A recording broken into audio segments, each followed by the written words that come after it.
तो पहला प्रश्न पढ़ते हैं, बल्ब का आविष्कार किसने किया था? तो इसका सही जवाब होगा विकल्प नंबर सी, एडिसन ने किया था, थॉमस सिल्वा एडिसन। विकल्प नंबर सी सही जवाब होगा। आपका दूसरा प्रश्न है, टॉलमी पृथ्वी का सिद्धांत क्या है? तो टॉलमी के द्वारा यह सिद्धांत दिया गया कि पृथ्वी ब्रह्मांड का केंद्र है और सूर्य उसके चारों ओर चक्कर लगाता है। यह टॉलमी ने बताया था कि जो पृथ्वी है वो ब्रह्मांड का केंद्र है और पृथ्वी रुकी हुई है, घूमती नहीं है, और जितने भी ग्रह हैं, उपग्रह हैं, सूर्य हैं, वो पृथ्वी की चक्कर लगाती है। किसने बताया था? तो टॉलमी ने बताया था। लेकिन ये बहुत गलत है, ये सिद्धांत अब काम नहीं करता है। ठीक है, तो यहाँ पे ये प्रश्न पूछेगा टॉलमी का सिद्धांत क्या था पृथ्वी के लिए, तो आपको यही बताना है कि पृथ्वी ब्रह्मांड का केंद्र है और सूर्य उसके चारों ओर चक्कर लगाता है। ये टॉलमी का सिद्धांत था। विकल्प नंबर ए सही जवाब होगा। कि अंतरिक्षीय दूरबीन का आविष्कार किसने किया था? तो अंतरिक्षीय दूरबीन का जो आविष्कार करने वाले थे गैलीलियो थे, गैलीलियो। विकल्प नंबर ए सही जवाब होगा। आपका पांचवा प्रश्न है कि एक्सरे का आविष्कार किसने किया था? तो एक्सरे का आविष्कार करने वाले थे तो आपका रोएंटजेन। कौन थे? तो रोएंटजेन थे। विकल्प नंबर सी सही जवाब होगा। आपका छठवां प्रश्न है, सबसे छोटी अंतस्रावी ग्रंथि है? तो सबसे छोटी अंतस्रावी ग्रंथि जो होती है वो होता है पीयूष। ठीक है, पीयूष होता है, प्यूटिटरी होता है, जो कहाँ होता है? तो दिमाग में होता है। विकल्प नंबर ए सही जवाब होगा। आपका सातवां प्रश्न है, निम्नलिखित में से किस में कोबाल्ट उपस्थित रहता है? तो कोबाल्ट किस में होता है जी? तो विटामिन B12 में कोबाल्ट होता है। विकल्प नंबर डी सही जवाब होगा। आपका आठवां प्रश्न है कि आयनोस्फीयर की ऊंचाई किलोमीटर में है। तो आयनोस्फीयर की ऊंचाई कितनी होती है वायुमंडल में? कितनी ऊंचाई पर होती है जी? तो 100 किलोमीटर पर होती है, 100 किलोमीटर पर होती है। आपका नौवां प्रश्न है, नेत्र पर प्रकाश की मात्रा का नियमन करती है, अर्थात नेत्र पे जो प्रकाश पड़ती है उसको नियंत्रित कौन करता है? तो करता है आयरिस। कौन? आयरिस। विकल्प नंबर बी सही जवाब होगा। आपका 10वां प्रश्न है कि छापे खाने का आविष्कार किसने किया था? छापे खाने का मतलब होता है प्रिंटिंग प्रेस। तो प्रिंटिंग प्रेस का आविष्कार किसने किया था जी? तो सही जवाब होगा योवानेश गुटेनबर्ग। ठीक है, योवानेश गुटेनबर्ग। विकल्प नंबर ए सही जवाब होगा। 11 नंबर प्रश्न है कि सापेक्षता के सिद्धांत की खोज किसने की थी? तो सापेक्षता के सिद्धांत की खोज करने वाले थे अल्बर्ट आइंस्टीन। ठीक है, आइंस्टीन। विकल्प नंबर ए सही जवाब होगा। आइंस्टीन का पूरा नाम था अल्बर्ट आइंस्टीन। चलिए, अगला प्रश्न है कि अंधों के पढ़ने के लिए लेखन पद्धति का आविष्कार किसने किया था? तो अंधों को पढ़ने के लिए लेखन जो पद्धति का आविष्कार करने वाले थे तो लुईस ब्रेल थे, लुईस ब्रेल थे। विकल्प नंबर ए सही जवाब होगा। ऐसा बोला जाता है कि अंधों के लिए कौन सी लिपि है? तो ब्रेल लिपि होती है। ठीक है, तो इनके ही नाम पे था लुईस ब्रेल। चलिए, 13 नंबर प्रश्न है कि डीएनए की खोज किसने की थी? तो डीएनए की खोज करने वाले थे फ्रेडरिक मिशर। फ्रेडरिक मिशर, ये आपका सही जवाब होगा। लेकिन वाटसन एंड क्रिक ने भी डीएनए की खोज में ज़्यादा भूमिका निभाई थी। ठीक है, तो कभी कभी नाम आता है वाटसन एंड क्रिक, लेकिन ये मदद करने वाले थे, लेकिन असली खोजकर्ता फ्रेडरिक मिशर थे। ठीक है, अगला प्रश्न है आपका 14 नंबर कि फाउंटेन पेन का आविष्कार किसने किया? तो फाउंटेन पेन का आविष्कार करने वाले थे लुईस वाटरमैन। Lewis Waterman. विकल्प नंबर ए सही जवाब होगा। 15 नंबर प्रश्न है, इलेक्ट्रॉनिक कंप्यूटर का आविष्कार किसने किया था?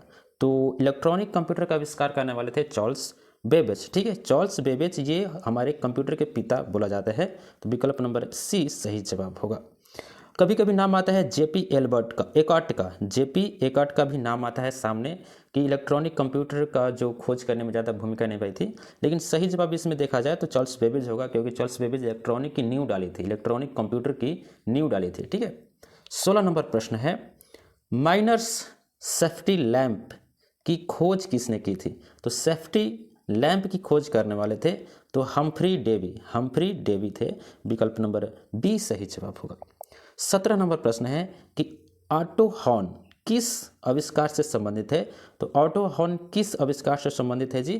तो सही जवाब होगा नाभिकीय विखंडन से, नाभिकीय विखंडन। विकल्प नंबर सी सही जवाब। 18 नंबर प्रश्न आपके देखते हैं कि निम्नलिखित में से किस पौधों में लैक्टेस नहीं पाया जाता है? तो लैक्टेस किस में नहीं पाया जाता है जी? तो नीम में लैक्टेस नहीं पाया जाता है। विकल्प नंबर डी सही जवाब होगा। 19 नंबर प्रश्न है कि वोल्ट किसका मात्रक है? तो वोल्ट जो मात्रक होता है विभवांतर का, विभवांतर का वोल्ट मात्रक होता है। विकल्प नंबर सी सही जवाब। 20वां प्रश्न है कि एंजाइम होते हैं, तो एंजाइम क्या होते हैं जी? तो ये प्रोटीन होते हैं। क्या होते हैं? प्रोटीन से बने होते हैं एंजाइम। ठीक है। आपका 21 नंबर प्रश्न है कि निम्नलिखित में से किस वैज्ञानिक ने वंशानुगति के सिद्धांत को खोजा था? वंशानुगति मतलब कि जिससे वंश बढ़ता हो, किसने बताया था, किसने खोज किया था? तो ये ड्रेविज थे। कौन थे? तो ड्रेविज थे। विकल्प नंबर सी सही जवाब होगा, ड्रेविज। आपका नेक्स्ट प्रश्न है कि पेनिसिलिन का आविष्कार किसने किया था? तो पेनिसिलिन का आविष्कार करने वाले थे अलेक्जेंडर फ्लेमिंग। अलेक्जेंडर फ्लेमिंग, विकल्प नंबर ए सही जवाब होगा। 23 नंबर प्रश्न है कि चेचक के टीके का आविष्कार किसने किया था? तो चेचक के टीके का आविष्कार करने वाले थे एडवर्ड जेनर। एडवर्ड जेनर, विकल्प नंबर सी सही जवाब होगा। आपका 24 नंबर प्रश्न है कि प्रकाश वर्ष किसका मात्रक है? तो प्रकाश वर्ष जो मात्रक होता है दूरी का होता है। ठीक है, दूरी का होता है। और ये ध्यान दीजिए, यह लंबी लंबी दूरियों को तय करने वाला, मापने वाला यंत्र होता है प्रकाश वर्ष। यानी कि अंतरिक्ष में जो दूरी होती है, ग्रहों के बीच की दूरी, ये सब मापने में काम आता है प्रकाश वर्ष। ठीक है। आपका 25 नंबर प्रश्न है कि पारद तापमापी के आविष्कार कौन थे? तो पारद तापमापी के जो आविष्कारक थे ना, वो फारेनहाइट थे। फारेनहाइट, विकल्प नंबर बी सही जवाब होगा। 26 नंबर प्रश्न है कि वह वैज्ञानिक कौन था जिनसे इस तथ्य का आविष्कार किया कि ग्रह मंडल का केंद्र सूर्य है, पृथ्वी नहीं है। ठीक है, तो टॉलमी ने यह बताया था कि पृथ्वी केंद्र है, लेकिन अब बताना आपको कि वो किसने बताया था कि सूर्य केंद्र है और ग्रह मंडल चारों तरफ है। ठीक है, तो किसने बताया था जी? तो कोपरनिकस ने बताया था। किसने बताया था? कोपरनिकस ने बताया था कि जो ब्रह्मांड है, ब्रह्मांड के बीच में कौन है? तो ये हमारा सूर्य है, और जो जितने भी ग्रह हैं वो सब सूर्य के चक्कर लगाते हैं। अगला प्रश्न है आपका 27 नंबर की अमेरिका की खोज किसने की थी? तो अमेरिका की खोज करने वाले थे कोलंबस। ठीक है, कोलंबस, विकल्प नंबर बी सही जवाब होगा।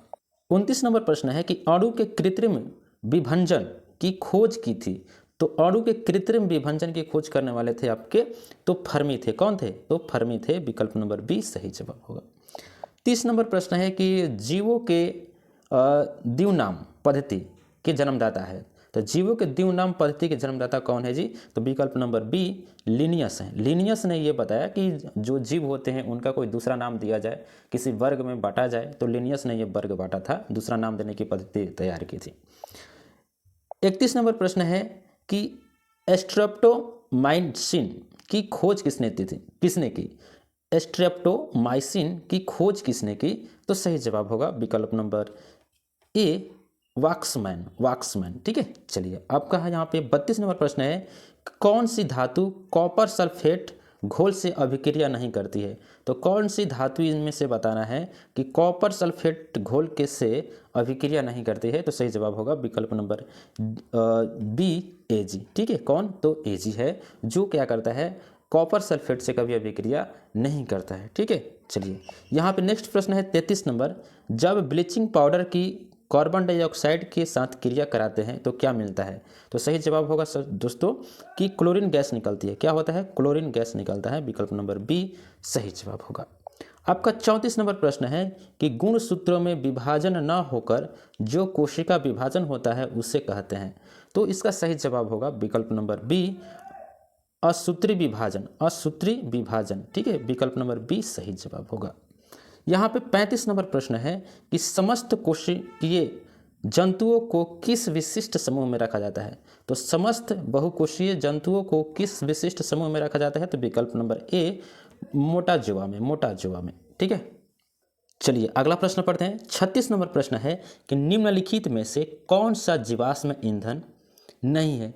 तो निम्नलिखित में से कौन सा जीवाश्म ईंधन नहीं है? तो सही जवाब होगा विकल्प नंबर डी काठ कोयला। कोयला जो होता है एक जीवाश्म ईंधन नहीं है, काठ कोयला, चारकोल जिसको बोलते हैं। ठीक है, लेकिन यहाँ पे प्राकृतिक गैस, पेट्रोल, कोयला ये तो जीवाश्म ईंधन है ही, लेकिन काठ कोयला जो होता है, ये जो होता है जीवाश्म ईंधन नहीं होता है। 37 नंबर प्रश्न है कि स्तनधारियों में निषेचन होता है। तो कहाँ होता है जी? तो गर्भाशयी नली में होता है, विकल्प नंबर ए सही जवाब होगा। 38 नंबर प्रश्न है कि चमगादड़ निम्नलिखित में से किस वर्ग में रखा जाता है? तो चमगादड़ को निम्नलिखित में से किस वर्ग में रखा जाता है? तो विकल्प नंबर सी स्तनधारी वर्ग में रखा जाता है, विकल्प नंबर सी सही जवाब होगा। आपका 39 नंबर प्रश्न है कि रिचर स्केल निम्नलिखित में से किसके मापन में प्रयुक्त होता है? तो रिचर स्केल प्रयुक्त होता है आपका विकल्प नंबर सी, भूकंप की तीव्रता मापने में हमें रिचर स्केल का उपयोग किया जाता है। ठीक है, चलिए आपका नेक्स्ट प्रश्न है कि वनस्पति तेल के हाइड्रोजनीकरण में प्रयुक्त उत्प्रेरक है। तो सही जवाब होगा विकल्प नंबर डी, निकिल। निकिल जो होता है हाइड्रोजनीकरण में प्रयुक्त उत्प्रेरक होता है। आपका यहाँ पे 41 नंबर प्रश्न है कि पत्तियों में पाए जाने वाले अस्टोमेटा के खोलने में प्रयुक्त कारक होता है। तो कौन सा होता है जी? तो सही जवाब होगा विकल्प नंबर ए, द्वार कोशिकाएं। द्वार कोशिकाएं एस्टोमेटा के खोलने में प्रयुक्त कारक होता है। ठीक है, द्वार कोशिकाएं। 42 नंबर प्रश्न है कि सफेद रक्त कणिकाओं का प्रयुक्त कार्य है, प्रमुख कार्य है। तो इसका सही जवाब होगा विकल्प नंबर डी, जीवाणुओं को नष्ट करना। जीवाणुओं को नष्ट करना सफेद रक्त कणिकाओं का प्रमुख कारण होता है। ठीक है, चलिए नेक्स्ट प्रश्न देखते हैं। यहाँ पे आपका 44 नंबर प्रश्न है कि लंबे पौधों में जल को ऊपर खींचने में सबसे आवश्यक बल होता है। तो लंबे पौधों में जल को ऊपर खींचने में सबसे आवश्यक बल है वो है आपका जल का सलांगी बल। जल का सलांगी बल जो होता है ना, ज़्यादा महत्वपूर्ण होता है। ठीक है, ओके। मान लीजिए कि ये पौधा लंबा है, ठीक है, और नीचे से जड़ से जल जाएगा ऊपर, तो कौन होगा? तो जल का सलांगी बल। 45 नंबर प्रश्न है कि निम्नलिखित प्रोटीन में से कौन ऐसा है जो अधिकांश विषाणुओं के लिए प्रभावी है? तो अधिकांश विषाणुओं के लिए प्रभावी कौन सा होता है जी? तो इंटरफेरॉन। कौन होता है? तो इंटरफेरॉन होता है। विकल्प नंबर बी सही जवाब होगा। और इंटरफेरॉन क्या है? तो एक प्रोटीन है। ठीक है, चलिए आपका 46 नंबर प्रश्न है कि हाइड्रोजन की खोज किसने की थी? तो हाइड्रोजन के खोज करता थे आपके तो कैवेंडिश थे। कौन थे? तो कैवेंडिश। विकल्प नंबर डी सही जवाब होगा। आपका यहाँ पे 47 नंबर प्रश्न है कि हृदय की धड़कन को अंकित करने वाले उपकरण कहते हैं। तो हृदय की धड़कनों को अंकित करने वाले उपकरण कहते हैं तो विकल्प नंबर ए, कार्डियोग्राफ। क्या? कार्डियोग्राफ। आपका 48 नंबर प्रश्न है कि एक ज्योडेसीय उपग्रह अध्ययन करता है। एक ज्योडेसीय उपग्रह अध्ययन करता है तो क्या करता है अध्ययन? तो पृथ्वी की आयु का अध्ययन करता है एक ज्योडेसीय उपग्रह। चलिए 49 नंबर प्रश्न है कि वाहनों के इंजन को ठंडा करने वाले उपकरण को कहते हैं। तो वाहनों के इंजन को ठंडा करने वाले उपकरण को क्या कहते हैं? तो विकल्प नंबर बी, रेडिएटर। रेडिएटर कहा जाता है, ठंडा करने के लिए रेडिएटर का इस्तेमाल किया जाता है गाड़ियों में। यहाँ पे 50 नंबर प्रश्न है कि निम्नलिखित में से कौन सा रोग सबसे घातक है? तो कौन सा रोग इनमें से सबसे घातक है? तो यहाँ पे है चेचक, पोलियो, मलेरिया, एड्स। तो सबसे घातक तो एड्स ही है। विकल्प नंबर डी सही जवाब होगा, एड्स। ठीक है, चलिए तो ये रहे दोस्तों टोटल 50 प्रश्न। उम्मीद करता हूँ कि ये सारे प्रश्न आपको पसंद आए होंगे। इंपॉर्टेंट प्रश्न थे, इनमें से कुछ ना कुछ प्रश्न एग्जाम में पूछे जा सकते हैं। वीडियो पसंद लगा हो तो वीडियो को लाइक कीजिएगा। इस तरह के और वीडियो देखने के लिए चैनल को सब्सक्राइब कीजिएगा। यदि आपको कुछ पूछना है, किसी भी प्रकार की क्वेश्चन है तो आप मुझे कमेंट करके पूछ सकते हैं। मिलते हैं अगले वीडियो में। बहुत बहुत धन्यवाद।